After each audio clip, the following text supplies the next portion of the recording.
नमस्कार साथियों, कैसे हैं आप सभी लोग। रेलवे बाय एसएसजी गुरुकुल में आपका बहुत बहुत स्वागत है।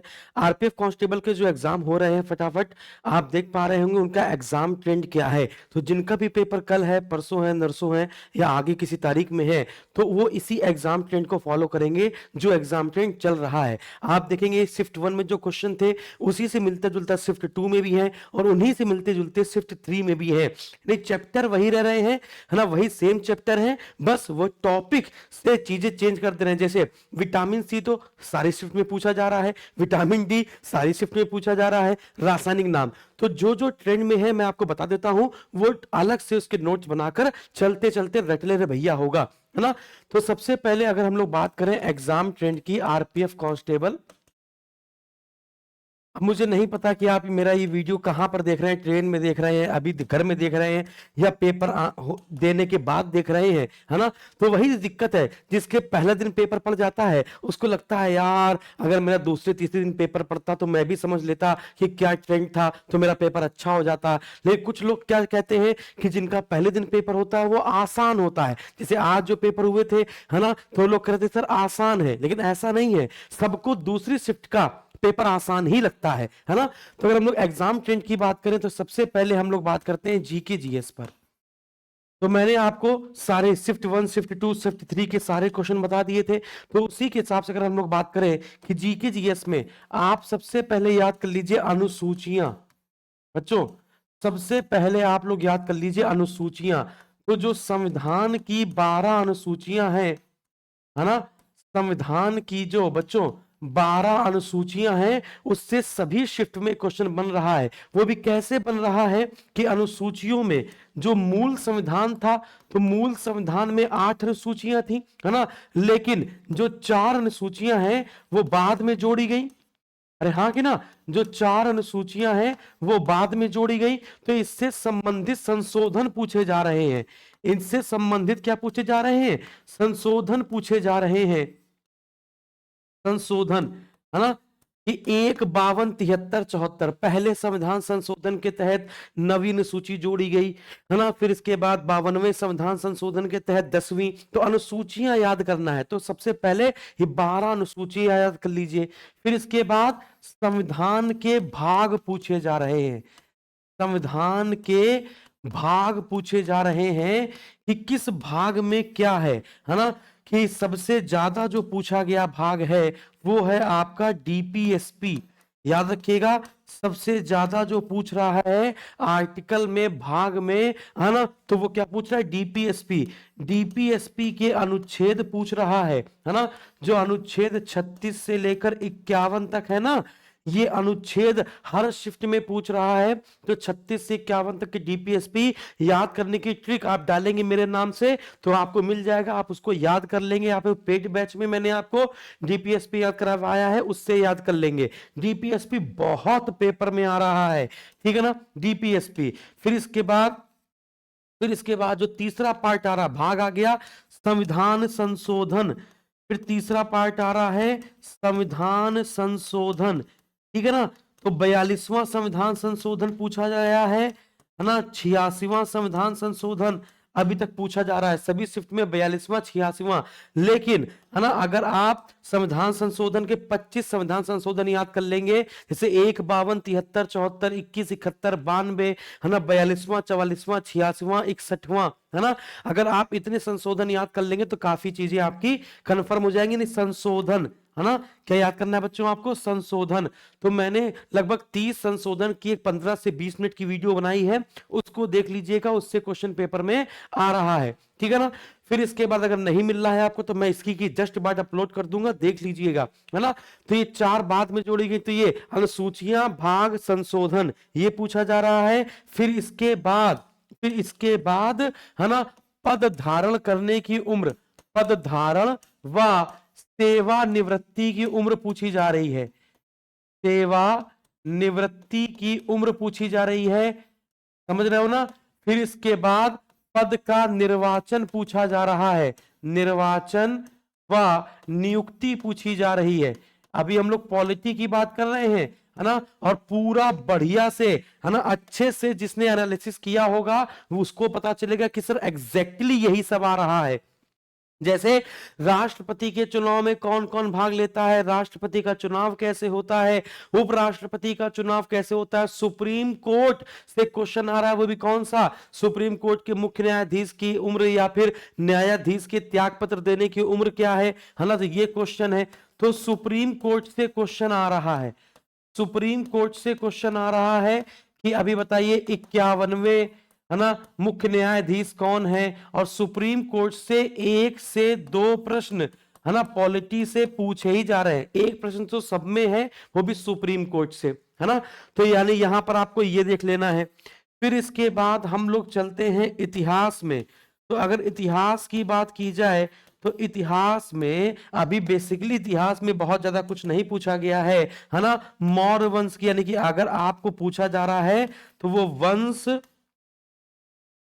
संस्थापक राजधानी, जैसे मौर्य साम्राज्य की राजधानी पूछी गई अशोक के समय क्या थी, समझ में आ गया, तो ये पूछा गया। इसके बाद सबसे ज्यादा हर शिफ्ट में 1 से 2 क्वेश्चन है मंदिर निर्माता, है ना, मंदिर निर्माता कि कौन सा मंदिर किसने बनवाया है ना।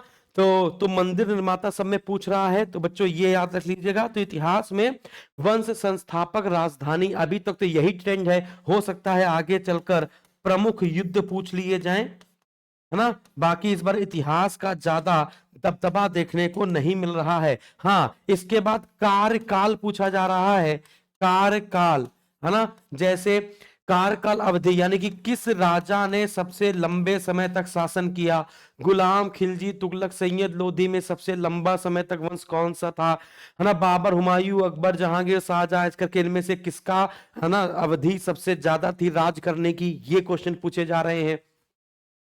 फिर इसके बाद अगर हम लोग यहां पर बात करें जियोग्राफी की, यदि यहां पर हम लोग बात करें जियोग्राफी की, तो इसमें सबसे ज्यादा क्वेश्चन पूछा जा रहा है पासेस से, यानी दर्रों से, पासेस से क्वेश्चन पूछा जा रहा है, यानी प्रमुख दर्रे पूछे जा रहे हैं। क्या पूछे जा रहे हैं बच्चों, प्रमुख दर्रे पूछे जा रहे हैं। और दर्रे कौन से कहां पर स्थित है ना, यानी अवस्थिति पूछी जा रही है, और अवस्थिति के साथ साथ वो दर्रे किसको जोड़ते हैं, अवस्थिति पूछी जा रही है, और जोड़ने वाले स्थान, है ना, जोड़ने वाले जो स्थान है ये पूछा जा रहा है ज्योग्राफी में। इसके बाद दक्षिण भारत की नदियां, इसके बाद बच्चों दक्षिण भारत की नदियां पूछ रही है, दक्षिण भारत की नदियों से क्वेश्चन आ रहा है। तो ये हो जाएगा ज्योग्राफी में। हिस्ट्री, ज्योग्राफी, पॉलिटी, इकोनॉमी में आते हैं, इकोनॉमी की बात बताते हैं। तो इकोनॉमी में क्या पूछ रहा है, इकोनॉमी में पूछा जा रहा है ना, मौद्रिक नीति से क्वेश्चन सभी शिफ्टों में आ रहा है। मौद्रिक नीति में करंट अफेयर के साथ मिलाकर पूछ रहा है, अदरवाइज वो कह रहा है रेपो रेट क्या है, रिवर्स रेपो रेट क्या है, सीआरआर क्या है, एसएलआर क्या है, बैंक रेट क्या है, ये पूछ रहा है। पेमेंट, है ना, बैलेंस ऑफ पेमेंट क्या है, ये सारी चीजें पूछ रहा है। और इकोनॉमी में पंचवर्षीय योजनाओं से तो क्वेश्चन आ ही रहा है, इसमें कोई बात तक वाली नहीं है ना। फिर इसके बाद, फिर इसके बाद इकोनॉमी में ही आपको अर्थव्यवस्था से संबंधित, है ना, क्षेत्र जो है, अर्थव्यवस्था के प्रकार और अर्थव्यवस्था के प्रमुख क्षेत्र, प्राथमिक, द्वितीयक, तृतीयक, है ना, ये पूछ रहा है। इसके बाद बैंकिंग सिस्टम, यानी बैंकिंग जो शब्दावली है, बैंकिंग, है ना, जो सिस्टम है वो ज्यादा आ रहा है। जैसे एसबीआई की स्थापना कब की गई थी, नाबार्ड की स्थापना कब की गई थी, है ना, इंपीरियल बैंक ऑफ इंडिया किसका पुराना नाम है ना, या इंपीरियल बैंक की स्थापना कब की गई थी 1921 में, 2 मार्च की पहली शिफ्ट में ही आज पूछा गया है ना। तो ये बैंकिंग सिस्टम से क्वेश्चन है, तो मनी एंड बैंकिंग, है ना, तो मनी एंड बैंकिंग वाला ये चैप्टर आपको देखकर चलना है। फिर इसके बाद, है ना, फिर इसके बाद आते हैं हम लोग करंट अफेयर पे। फिर हम लोग आ रहे हैं करंट अफेयर पे। तो करंट अफेयर में आपसे अभ्यास पूछा जा रहा है, सैन्य अभ्यास, सैन्य अभ्यास पूछा जा रहा है, प्रमुख नियुक्तियां पूछी जा रही हैं, प्रमुख नियुक्तियां, पूछी जा रही हैं, सैन्य अभ्यास पूछा जा रहा है, खेल खिलाड़ी पूछा जा रहा है, खेल खिलाड़ी, और इसके बाद है ना वर्ल्ड कप पूछे जा रहे हैं, वर्ल्ड कप। अब इस वर्ल्ड कप में आपका पेरिस ओलंपिक जैसा पूछा जा रहा है, यानी कि जो बड़े बड़े वाले गेम हैं वो पूछे जा रहे हैं, फीफा वर्ल्ड कप पूछा जा रहा है, ये वाला पार्ट। तो बड़े बड़े तो प्रमुख नियुक्तियां, सैन्य अभ्यास, खेल खिलाड़ी, ये वाला पार्ट आपसे पूछा जा रहा है करंट अफेयर में। आते हैं साइंस वाले पार्ट में, आते हैं बच्चों साइंस वाले पार्ट में। तो साइंस वाले पार्ट में विटामिन पूछे जा रहे हैं, है ना, मानव रोग पूछा जा रहा है, मानव रोग, कोविड-19 से क्वेश्चन बनाया जा रहा है, विटामिन, है ना, और इसके बाद प्रोटीन यानी कि पोषण से क्वेश्चन बनाया जा रहा है, पोषण, है ना, और अध्ययन, अध्ययन से यानी स्टडी से क्वेश्चन बनाया जा रहा है। जैसे आपने सुना होगा कि ऊतकों का अध्ययन क्या कहलाता है ना, मछली का अध्ययन क्या कहलाता है, जल में उगने वाले पौधे, जल का अध्ययन क्या कहलाता है, इस प्रकार से। तो ये वाले पार्ट आपके पूछे जा रहे हैं। इसके बाद फिजिक्स में जो पूछा जा रहा है वो क्या, मेजरमेंट है, यानी मापन इकाई, मापन पूछा जा रहा है, और किसकी क्या यूनिट है, इकाई पूछी जा रही है, और आविष्कारक, मशीनों के आविष्कारक, खोज, है ना। तो ये वाला पूरा पार्ट हमने आपको कैप्चर कर दिया, history, geography, polity, economy, science, current affair, ठीक है ना। तो ये आपका जीके जीएस वाला पार्ट हो गया। और इतनी बार मैंने आपको शिफ्ट 1, शिफ्ट 2, शिफ्ट 3 के पेपर एनालिसिस करवा दिए हैं सारे, कि हमें सारे रट गए हैं, ठीक है ना। फिर इसके बाद मैथ की बात बताई जाए, मैथ्स की बात बताई जाए तो मैथ आपकी कैलकुलेटिव है, याद रखिएगा, मैथ आपकी क्या है भैया, कैलकुलेटिव है। तो अगर आप मैथ में 35 में से, है ना, 35 में से अगर आप 27 भी कर ले रहे हैं तो ये बेस्ट है। अगर 27 प्लस के आसपास अगर आप कर ले रहे हैं तो ये बेस्ट है, बेस्ट बता रहा हूं। अदरवाइज एवरेज की बात बताई जाए तो एवरेज पूछा गया हमने कि कितने आपने मैथ में वैसे कितने अटेम्प्ट किए हैं, तो सब अब 22 के आसपास, 23 के आसपास इतने बता रहे हैं, है ना, 20-22 के आसपास, 35 में एवरेज है। बाकी 27 प्लस आप कर ले रहे हैं तो बेस्ट रहेगा। अब इसमें मैथ में, है ना, सबसे ज्यादा जो पूछा जा रहा है वो CISI है। इसके बाद CISI के बाद, है ना, आपका ट्रेन से क्वेश्चन बहुत आ रहे हैं, ट्रेन से, यानी टाइम स्पीड एंड डिस्टेंस से क्वेश्चन आ रहा है, टाइम स्पीड डिस्टेंस से क्वेश्चन आ रहा है, SICI से। तो SICI से तो एक एक सिर्फ 5-5, 6-6 प्रश्न देख लिए बताइए, है ना। तो जो मोटा मोटा पूछा जा रहा है वो बता दे रहा हूं, यानी कि जिनकी संख्या, जिन चैप्टर की संख्या 2 से नीचे है उसकी नहीं बता रहा हूं, जिसकी 2 से ऊपर है वो बता दे रहा हूं, है ना। टाइम एंड वर्क हो गया, टाइम एंड वर्क से 2 से 3 प्रश्न पूछे जा रहे हैं, है ना, और वो भी वो वाले कि 10 लड़के, 5 लड़कियां, 4 औरत मिलकर इतना काम करते हैं, ऐसे वाले। तो टाइम एंड वर्क हो गया, स्पीड, टाइम एंड, है ना, मेंसुरेशन, 3 प्रश्न पूछे जा रहे हैं, मेंसुरेशन, है ना, 2 से 3 प्रश्न आराम से आ रहे हैं मेंसुरेशन में। एवरेज के 2 प्रश्न आ रहे हैं, एवरेज के सभी शिफ्टों में बच्चों 2 प्रश्न थे, है ना। अच्छा, profit loss and discount, profit loss and discount, अगर 2 चैप्टर अगर हम लोग अलग अलग मानकर चले तो प्रॉफिट एंड लॉस से 2 प्रश्न आए हैं, प्रॉफिट एंड लॉस से सभी शिफ्टों में 2 प्रश्न हैं, है ना, और डिस्काउंट से 2 प्रश्न हैं। अगर आप अलग अलग लेकर चल रहे हैं तो ठीक है, 2-2 प्रश्न, अदरवाइज अगर एक में लेकर चल रहे हैं तो अकेले 4 प्रश्न। 3 प्रश्न आपके सिंप्लीफिकेशन के हैं, 3 प्रश्न आपके किसके आ रहे हैं, सिंप्लीफिकेशन के आ रहे हैं। LCM SCF से 1 प्रश्न आ रहा है, एक से ज्यादा बढ़ नहीं रहा है, आगे बढ़ सकता है तो देखा जाएगा। तो ये हो जाएगा मैथ, है ना। मैथ के बाद अगर हम लोग यहां पर बात करें रीजनिंग की, मैथ के बाद अगर हम लोग यहां पर बात करें रीजनिंग की, तो सबसे ज्यादा गदर काटा हुआ है। पहली बात तो हर चैप्टर से, each and every chapter, each chapter यानी सभी चैप्टर से 2-2 प्रश्न आ रहे हैं, सभी चैप्टर से 2-2 प्रश्न तो आ ही रहे हैं। लेकिन सबसे ज्यादा 2 प्रश्न से ज्यादा जो चैप्टर आ रहे हैं वो है सबसे नंबर 1 पर क्लासिफिकेशन, इसे हम लोग कहेंगे वर्गीकरण, हिंदी में कहते हैं बच्चों वर्गीकरण, है ना। इसके बाद एनालॉजी, ये ऐसे हैं जो 3 प्रश्न से नीचे नहीं उतर रहे हैं, 3 ही प्रश्न, 3 से 4, 3 से 4 सब में, इसको कहते हैं सादृश्यता। तो एनालॉजी, सादृश्यता, ठीक है ना। फिर इसके बाद आपको पता है वेन डायग्राम से 2 क्वेश्चन है, वेन डायग्राम से 2 क्वेश्चन है, ठीक है ना। फिर इसके बाद ब्लड रिलेशन से 2 क्वेश्चन है, सभी में ब्लड रिलेशन से 2 क्वेश्चन है। हाँ, मैथमेटिकल या अरिथमेटिकल ऑपरेशन, मैथमेटिकल या अरिथमेटिकल ऑपरेशन, अंक गणितीय संक्रियाएं, अंक गणितीय संक्रियाएं, 3 से 4 प्रश्न इसके आ जा रहे हैं, है ना। तो ये सब क्या है, 3 से 4, 3 से 4, 3 से 4 सीरीज, सीरीज है ना, सीरीज के 3 से 4 प्रश्न आ रहे हैं, यानी क्रम, है ना। अब अल्फाबेट सीरीज हो सकती है, नंबर सीरीज हो सकती है ना। तो सीरीज से क्वेश्चन ज्यादा आ रहे हैं। इसके बाद अगर चैप्टर की बात बताई जाए तो फिर seating arrangement, seating arrangement plus ranking, है ना। वो रैंकिंग वैसी नहीं आ रही कि दाएं से ऐसा स्थान था, बाएं से वैसा स्थान था, सीटिंग अरेंजमेंट वाली ही रैंकिंग आ रही है। इसमें लगभग 3 से 4 प्रश्न बन जा रहे हैं, अकेले 3 से 4 प्रश्न। मतलब मान के चल रहे हो कि अगर आप 1 2 3 4 5, अगर आप ये 5 चैप्टर सही से कर लेते हैं तो कम से कम 35 में से 20 प्रश्न अकेले इन 5 चैप्टर से आपको देखने को मिलेंगे, अकेले। समझ में आ गया।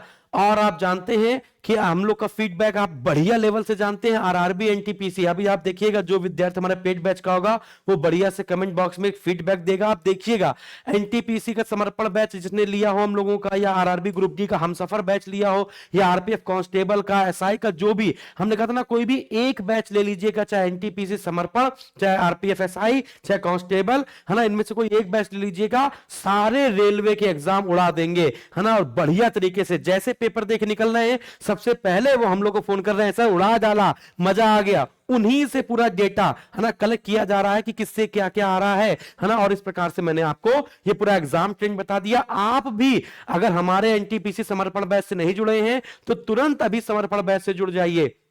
अच्छा, हम लोग का समर्पण बैच 1 और 2.0 है ना। तो आप अगर आप चाहते हैं पूरा कोर्स एक बार में ले लें, क्योंकि जो एनटीपीसी समर्पण 1.0 है वो कंप्लीट हो चुका है, उसमें आपको इतना सब कुछ मिलेगा। उसमें पहली बात तो आपको प्रीवियस ईयर पेपर की 4 किताबें मिलेंगी सीबीटी 1 की, फिर एक किताब आपको सीबीटी 2 की मिलेगी पूरी, फिर इसके बाद आपको सब्जेक्ट वाइज पूरे मॉक टेस्ट मिलेंगे, चैप्टर वाइज क्विजेस मिलेंगे, इसके बाद आपको सब्जेक्ट वाइज नोट्स मिलते हैं प्रिंटेड वाले, है ना, तो उसको आप पढ़ सकते हैं। जो हम लोग पढ़ाते हैं उसका डिजिटल नोट्स मिलता है ना। हर चैप्टर के आगे जो चैप्टर पढ़ाया जाता है उसके आगे उसके क्विज होते हैं। अरे दिल ही खुश हो जाएगा। और बैच की फीस मात्र और मात्र, आज मैं इसको कम कर दे रहा हूं, वैसे तो इसकी 699 रुपए फीस है। तो अभी जब तक आरपीएफ कांस्टेबल का पेपर ना चल रहा है तब तक अगर आप बैच लेना चाहेंगे तो इस बैच की फीस हम कर देते हैं 499 रुपए। आप चाहे ग्रुप डी की तैयारी कर रहे हो, चाहे आप एनटीपीसी की तैयारी कर रहे हो, और आप जानते हैं बहुत जल्द आपके पास पेपर होने वाला है, उसमें भी आपको टाइम मिलेगा नहीं।